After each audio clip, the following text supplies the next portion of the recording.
All right, we got Mr. Brian's 2011 Buick LaCrosse here. I've been in here doing the strut assemblies, but I noticed that his passenger CV axle is completely destroyed, and he would like me to change that while I'm at it. So here we go. We're gonna go ahead and tackle that in this video. I will have a link up here in the video and in the description for some good quality CV axles that Amazon offers. If you would like to wait a day or two and order this from Amazon, that really helps us out. Otherwise, pretty much every parts house will have them. But we're gonna get right into it. Before I get started, you might notice that these knuckle bolts are loose. That's because I was changing the strut assembly earlier, and they're gonna have to come out, so I didn't tighten them. But we're gonna start with the CV axle. It's a 32 millimeter. I'm gonna hit mine with my big impact. If you don't have an impact, you'll need somebody to sit in the sit in the driver's seat and hold the brakes, or use a pry bar and go across the studs here to hold it. But the impact's gonna zip this puppy right on out of there.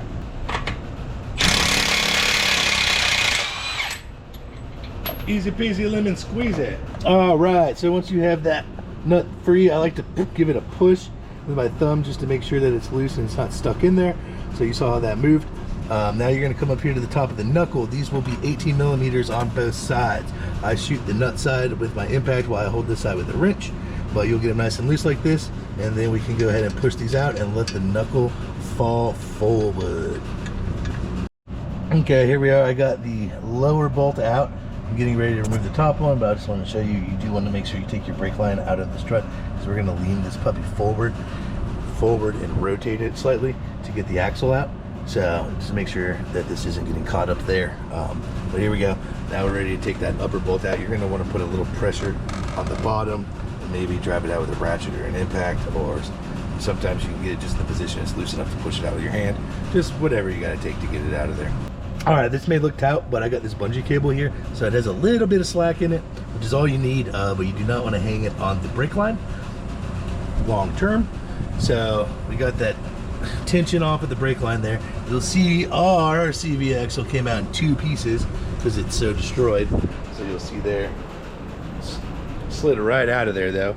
But now we got to work on getting out the hard part, and it's going to be extra hard without the shaft being mounted to it. But hopefully it's not too bad.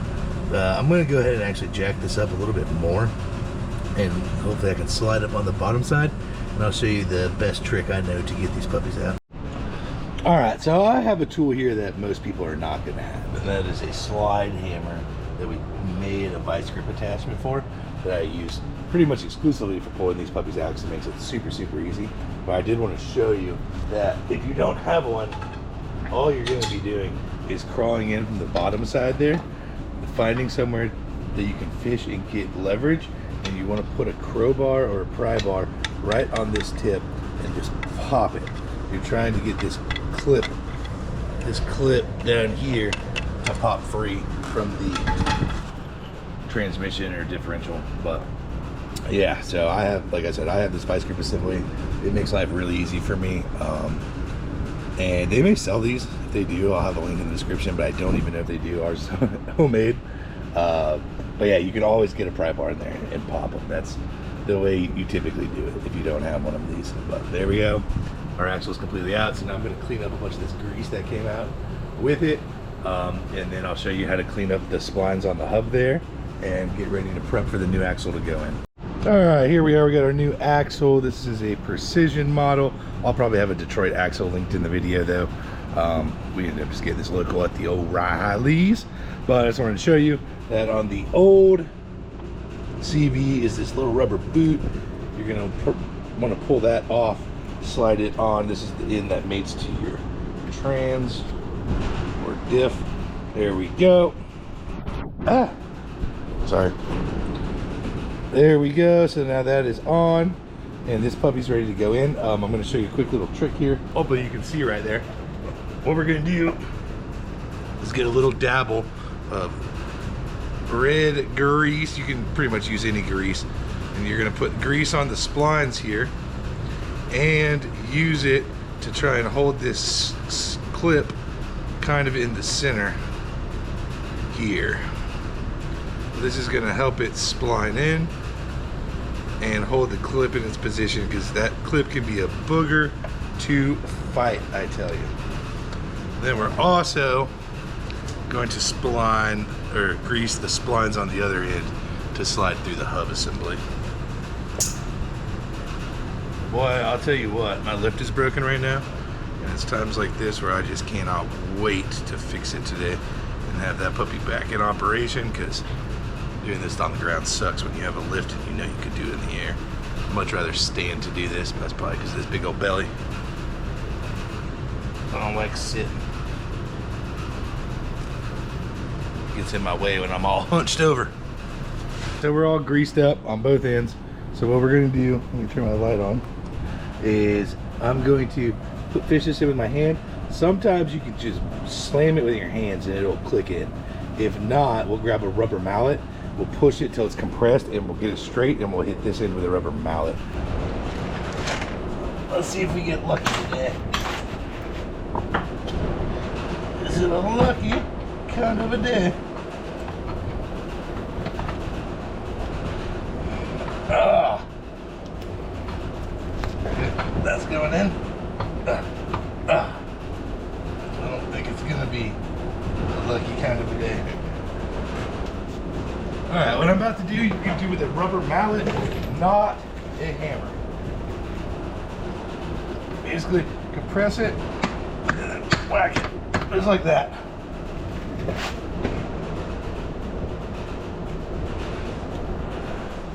If you look in there, she slid in there just perfect, lad. Come on.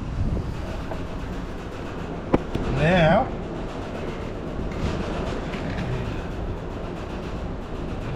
let this puppy down. Okay.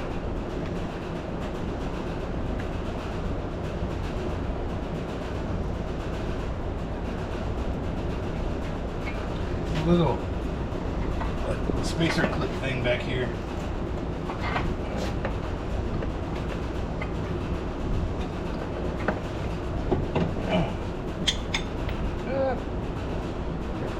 Axle is flying through. I'm using my feet to hold up this whole assembly right now. It hurts very bad, just in case you're wondering. Sometimes you gotta do what you gotta do. I got the nut started, so that's all good. Now, lift it up. Get this up through it.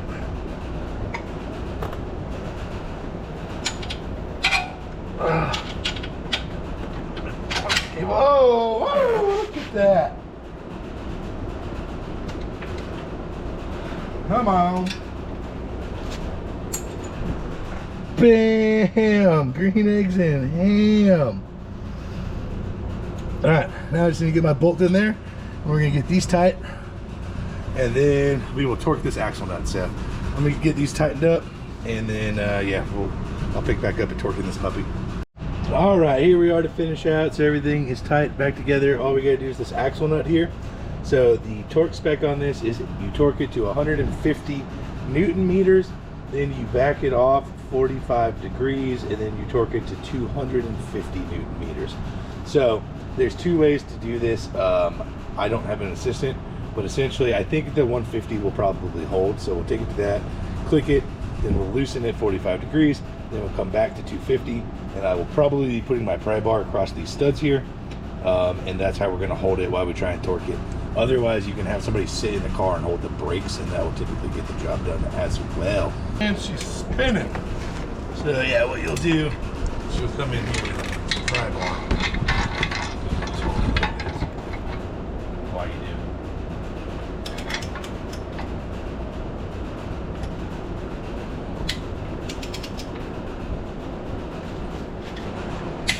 There we go. Got it. Woo!